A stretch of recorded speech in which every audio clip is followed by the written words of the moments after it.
ஒரு காட்டில் 2 தவளைகள் எவ்வித கவலையும் பிரச்சனையுமின்றி மிகவும் சந்தோஷமாக தங்களின் வாழ்க்கையை வாழ்ந்து வந்தன.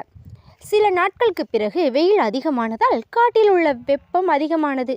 அதோடு மட்டுமின்றி அவர்கள் வசித்து வந்த குளத்திலும் தண்ணீர் சிறிது சிறிதாக வற்ற ஆரம்பித்தது. அப்பொழுது ஒரு தவளை கூறியது, வெப்பத்தினால் குளத்தில் இருந்த எல்லா தண்ணீரும் வற்றிவிட்டது. நாம் இருவரும் உயிரோடு இருக்க வேண்டுமென்றால் தண்ணீர் இருக்கும் வேறு இடத்திற்கு செல்ல வேண்டும் என கூறியது. அதற்கு மற்றொரு தவளையும், ஆம், நீ சொல்வது சரிதான், நாம் தண்ணீர் இருக்கும் இன்னொரு இடத்தை தேடி செல்வோம் என கூறி அந்த 2 தவளைகளும் வேறு இடத்தை தேடி பயணித்தார்கள். செல்லும் வழியில் ஒரு தவளை அங்கே ஒரு கிணறு இருப்பதை கண்டு சந்தோஷப்பட்டது.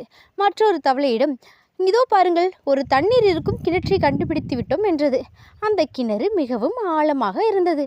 அப்போது அந்த தவளை மற்றொரு தவளையிடம், என்ன பார்த்து கொண்டு இருக்கிறீர்கள், நாம் தண்ணீர் இருக்கும் பெரிய கிணற்றை கண்டுபிடித்து விட்டோம், இருவரும் அந்த கிணற்றுக்குள்ளே குதிக்கலாம் என்றது.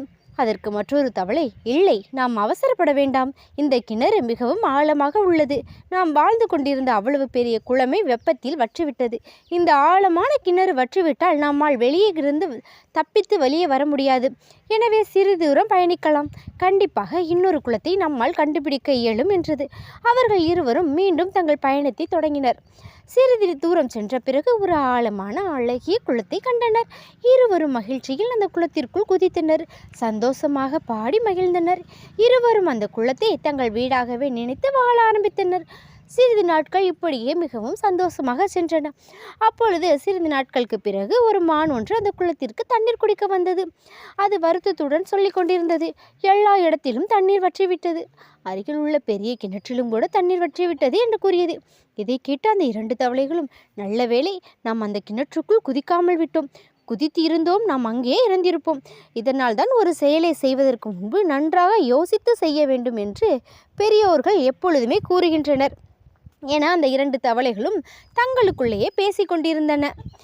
இதனால் ஒரு செயலை செய்ய வேண்டுமென்றால் எப்பொழுதும் ஆழமாக யோசித்து அதன் பின்விளைவுகளை நினைத்து அதன் பிறகே அந்த செயலை செய்ய வேண்டும் என்று இந்த கதையின் கருத்தை உள்ளடக்குகிறது.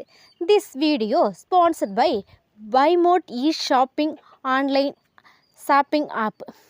இந்த ஆப் மூலமாக நம்ம பர்ச்சேஸ் பண்ணும் பொருட்கள் எல்லாமே ரொம்பவும் நல்லாயிருக்கும். அது மட்டும் இல்லாமல் நம்ம வீட்டுக்கு தேவையான அனைத்து விதமான பொருட்களையும், அதாவது மளிகை சாமான்கள் முதற்கொண்டு நம்மளுடைய முக அழகு பொருட்கள் மற்றும் பலவிதமான பொருட்கள் இந்த ஆன்லைன் ஷாப் மூலமாக நம்ம பர்ச்சேஸ் பண்ணிக்கலாம்.